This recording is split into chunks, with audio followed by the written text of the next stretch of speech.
ఎన్నో పోరాటాలు, ఎన్నో ఉద్యమాలు చేసి వారికి సమాన హక్కులు, తర్వాత వారి యొక్క సాధికారిత గురించి సంపాదించుకున్న రోజు ఇది.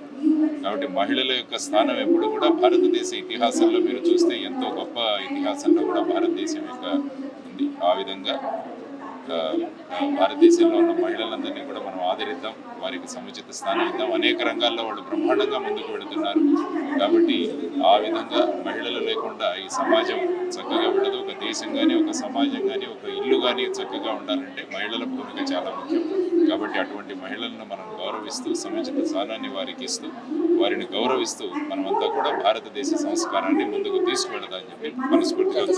రిజర్వేషన్ బిల్లు అమలు కాబోతుంది, మహిళా రిజర్వేషన్ బిల్లు ఎలా ఉండబోతుంది? అది ఎప్పటి నుంచో కూడా చట్టసభల్లో మహిళా రిజర్వేషన్లు ఇవ్వాలని ఎప్పటి నుంచో జరుగుతుంది, కానీ ఇప్పటికీ అది అమలు అవ్వలేదు.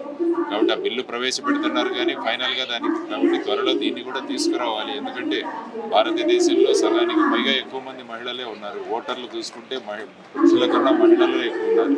కాబట్టి వారికి కూడా ఆ విధంగా మనం ఆ స్థానాన్ని సంపాదించాలి. వాళ్ళ యొక్క ఓర్పు, వాళ్ళ యొక్క నేర్పు ఇవన్నీ కూడా పాలనలో కనిపించాలంటే వారికి రిజర్వేషన్ బిల్లు తీసుకురావాల్సిన అవసరం ఎంతో ఉంది అని చెప్పేసి నేను అనుకుంటున్నాను.